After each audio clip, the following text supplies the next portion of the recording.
Hello and welcome to a quick look at some of the enhancements to lighting in Arma 3. Of course, lighting itself is quite a general topic, so what we'll do is pick out a few elements and identify some of our favourite improvements, kicking things off with the day-night cycle. Now, this alone isn't a new feature for the Arma series, but it is worth mentioning that the progression of time can completely change the complexion of a scenario, and definitely, it's a big part of the sandbox potential of our games.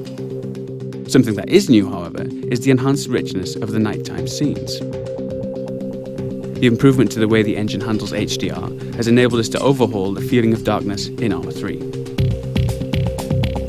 Vehicles particularly take on a whole new complexion, and the detailed ground surfaces really come into their own, casting this kind of light. Now, these chem lights are one of my favourite new features. They offer a splash of colour to the night, illuminating and tinting the objects around them, as you can see on the barrel of this weapon as I move around using the new tactical pace, alluded to in an animations feature a few weeks back. So, if we take a look at the same scene, but now from a little further away, we can really begin to see the differences that the number of lights in a scene can make.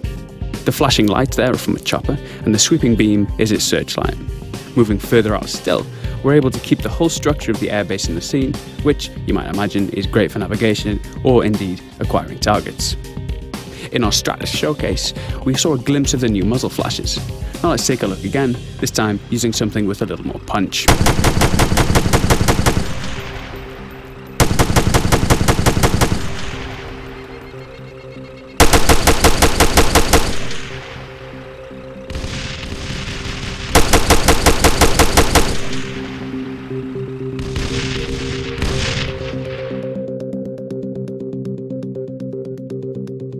So, moving on. Yes, for those paying attention, we're not underwater quite yet, but what you're seeing here is a peek at some of the content we've prepared for the presentations at this year's E3. If we hop across to our elite Tier 1 operator, we'll jump into our diving showcase. This section demonstrates a number of new features, but of course here we're most interested in the lighting. Looking past the fish and through the surface, we can see the clouds and the underwater shading effects on the surface of rocks, seabed, etc. Things like these subtle particle effects zipping past and the seafloor clutter also really add to the overall impression of being underwater.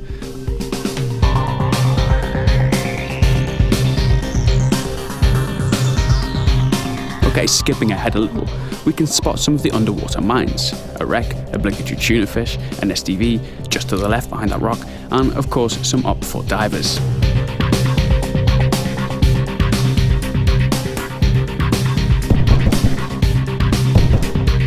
So that just about wraps up what we've got time to show for you now. As always, thanks for joining us, and if you'd like to see us at E3, we'll have much more information about that posted next week. Bye for now.